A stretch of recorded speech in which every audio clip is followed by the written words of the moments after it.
Maayong adlaw maigsuon no. So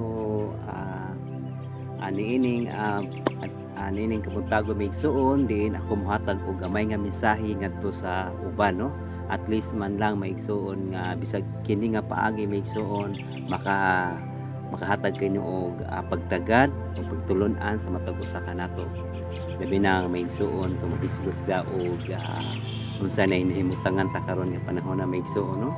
Lisod na kayo ang dagan sa atong kahimtang sa panahon maigsuon nga nagkalisod kay na nasuwat naman diya sa Biblia maigsuon nga sa katapusang mga panahon diin magkalisod ang dagan sa atong panahon karon labi na sa atong matanawon sa mga TV, sa mga radyo maigsuon nga daghan na kayo mga balita nga nahitabo maigsuon no. Pati sa dito sa Iraq maigsuon nga na ito dakong gubat dito maigsuon, so dili na maigsuon labi na karon nga pandemic maigsuon no, daghang kay naapektuhan no at mga sa ato mga kaigsuonan nga mga nagtrabaho no sa lain-lain nga mga lugar, so mga lokal or international maigsuon. So kaning akong topic maigsuon no, mahisgot kita about sa dakong kaluwasan nga gitanyag sa Ginoo kanato sa matag usa. So mao na kang adlaw sa kaluwasan maigsuon no. So maigsuon kun amoy Biblia maigsuon palihog pakibasa sa 2 Korinto kapitulo 6 versikulo 2 maigsuon nga nagaingon. Kay siya nagaingon, sa panahon nga gikahimut-an ikaw akong gipatalinghugan ug sa adlaw sa kaluwasan ikaw akong gitabangan. Tan-awa karon mao na ang adlaw mut-an, tan-awa karon mao na ang adlaw sa kaluwasan. So karong nahimutangan nato maigsuon karong panahon na mao day ang adlaw sa kaluwasan nga diin ang Ginoo gikahimut-an pa ikaw, gipatalinghugan pa ikaw maigsuon. So panahon na maigsuon nga kita mo doon na sa Ginoo no, kay siya andam pa sa pagpasaylo sa atong mga sala. So dili nato isikan atong kinabuhi maigsuon ngadto sa mga butang mao kanay makapadala sa atong kalaglagan sa abot sa panahon. So karong panahon na maigsuon mao na ang panahon sa pagpangita nimo sa Ginoo, kay mao karon ang gikahimut-an sa Ginoo, gikahimut-an pa ikaw kay mao karon ang adlaw sa kaluwasan. So gasa kay maigsuon nga sa diha nga ikaw magkinabuhi ngadto kang Kristo, imo nang iwakli ang tanan nga mga daotang nga mga buhat maigsuon. Dili ang imo maigsuon kung gusto kag kaluwasan maigsuon, imo nang sugdan nga ikaw magbag-o na sa imong kinabuhi kay ang Ginoo andam pa sa pagpaminaw sa ato ang mga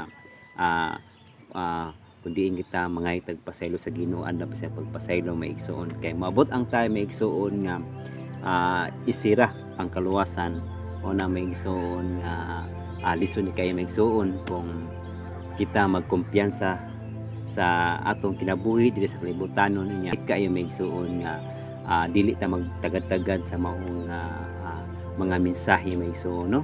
Kay kung dili ka magtagad-tagad og mensahe maigsuon, igbalik sa Ginoo dili sa katagdon maigsuon.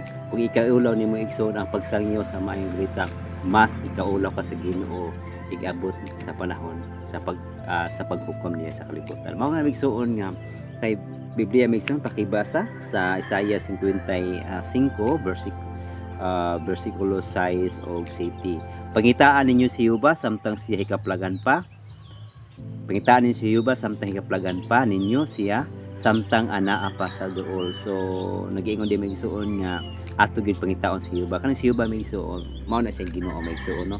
Atong pangitaon samtang hikaplagan pa maigsuon kay moabot ang time maigsuon nga itawag og sira ang kaluwasan. So wala na kapasiluan sa sala maigsuon, sira na. So dili na nato siya makaplagan maigsuon, dili na kaniya tagdon no tungod kay sira naman ang kaluwasan, tawag og close provision maigsuon. So karon maigsuon mao na gitawag dili maigsuon nya pangitaan ato na pangitaon si Jehova mintas na apay panahon maigsuon no.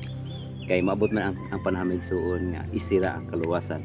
So atong padayon maigsuon sa pagbasa sa versikulo 6 diri sa Isaiah 55 versikulo 7 nagaingon, pabiyaa sa daotan, no? Ang iyang pabiyaa sa daotan ang iyang dalan, ug sa tawo nga dili matarong ang iyang mga hunahuna, ug pabalika siya kang hiyuba, ug siya maluoy kaniya, ug sa atong Dios kay siya mo pasaylo sa madagaya o gayud. So mao na may igsuon nga bisan pa man og bisan pa man unsa ang klase nato nga sala o bisan unsa pa man ang mga dalan nato nga mga daotan, no, ingon sa Ginoo nga ato kuno ingon siya nga pabiyaon ta sa dalan nga daotan maigsuon, no, kay ano man kay maluig gayud ang Ginoo kanato maigsuon, no, o mopasaylo siya sa atong mga sala.